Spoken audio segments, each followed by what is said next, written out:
Hello and welcome to a brand new episode of Crypto Clout. I am your host, FaZe Crypto, and today in this video I'd like to discuss DigiByte and, of course, what's occurring on a broader sense of the cryptocurrency world.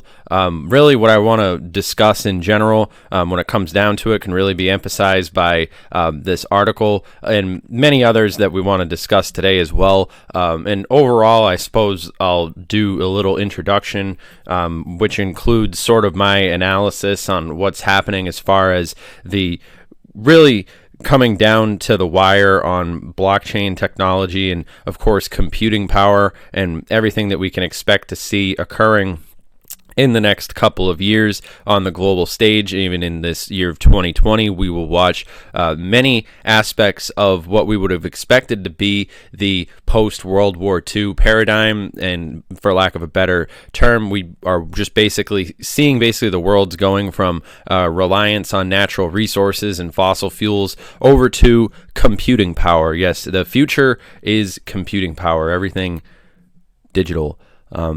Then this article goes on to say, the United States is losing the technological arms race to China due to its tough regulatory approach to blockchain and cryptocurrency-related companies. Senior executive at Ripple believes, in an opinion article for The Hill on August 21st, co-founder and chairman at major crypto payments firm Ripple said that China's digital currency leadership is a once-in-a-century opportunity to replace the U.S. dollar with the digital yuan as the world's reserve currency. Larson set out two main reasons for China winning in this ongoing competition. Namely, China has already achieved near universal use of digital payments via tech giants like Alipay and WeChat, and while China is on the cusp of issuing its own central bank digital currency, the digital yuan, the U.S. still, I'm still working on my Chinese, so the U.S. still does not have an official digital dollar initiative. Larson noticed, adding at least 65% of cryptocurrency mining is concentrated in China, which means the Chinese government has the majority needed to wield control over these protocols and can effectively block or reverse transactions. This is definitely interesting. It's a huge point to be made when we talk about Bitcoin, and I want to transition that conversation over to DigiByte, and we have to take this into account. As much as there is that whole dystopian cashless society sort of concept that might be frightening to some people, it is an interesting perspective to look at it from this point of view, that just in the same way that oil and fossil fuels and all these other things will be replaced by, we're watching the symptoms of that right now, replaced by computing power and so forth. In much the same way, there is that race to sort of get the into circulation for multiple different reasons. So in terms of price, I think that this is a huge signal, and of course is something that I follow very closely, and it has a lot to do with where we could be expecting to see a lot of these different companies reaching out. And I think that DigiByte has positioned itself right in a key specific spot where they'll be definitely able to capitalize and grow, and of course being, the open source blockchain that they are, having this history, being around since 2013 and 2014, those sort of years are almost unheard of when we talk about cryptocurrency. 6-7 years is a long time, going on 7, I believe, but DigiByte has become, really has a good reputation. When you talk about UTXO blockchains, I think that it's unprecedented in terms of, when we talk about decentralization, and of course what we could be seeing happening. We need to very much pay very close attention to this, and I think while we watch the different power dynamics that are happening with Bitcoin and the potential for control, certain people who can or different organizations that aim to take control of the digital space. I think that it will be interesting how DigiByte can sort of be a better Bitcoin. In a sense, have a real big leg up on the competition when it comes to a lot of these different finer tuned aspects of the cryptocurrency space. And to that same effect, we will be seeing, by extension, a lot of this paradigm shift in that sort of context, really rearing its ugly head in a lot of ways. That I don't think people, perhaps ways that may had once seemed quite far off in the future.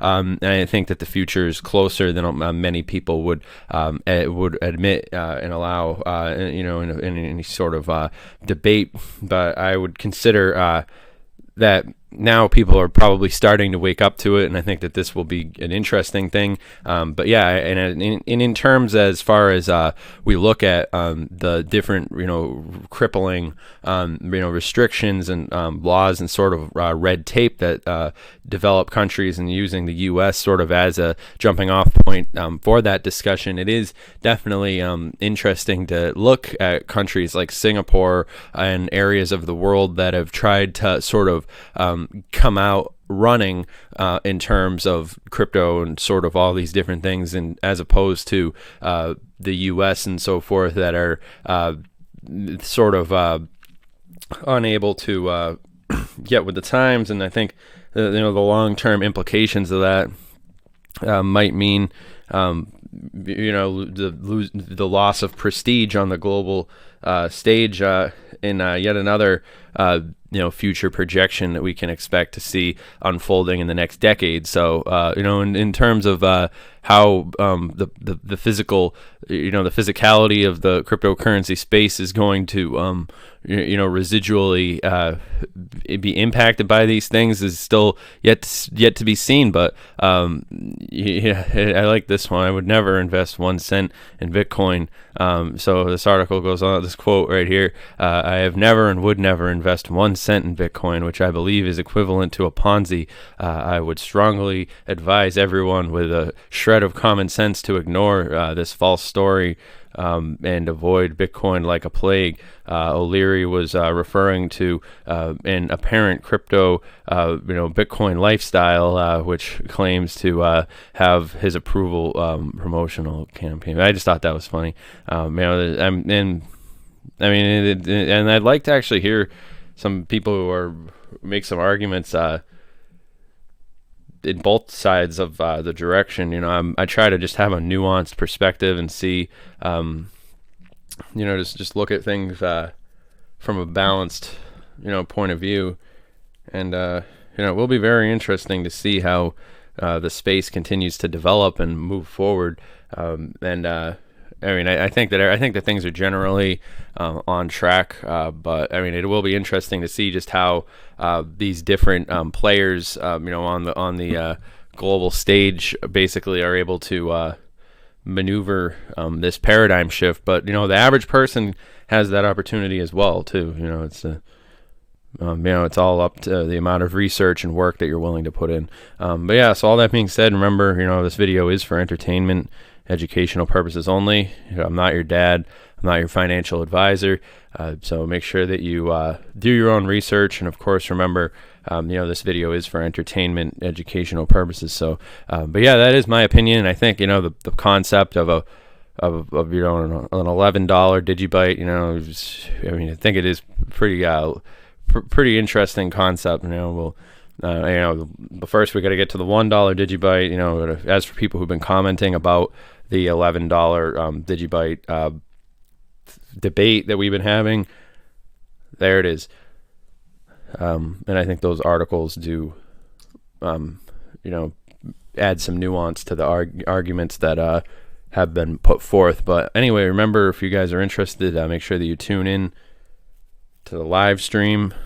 We will be continuing with the live streams, daily live streams and daily uploads. So hope you guys have enjoyed this video. All the guys and gals out there, the crypto space, stay relevant, stay aware, and yeah, I'll see you guys next video. Have a good one.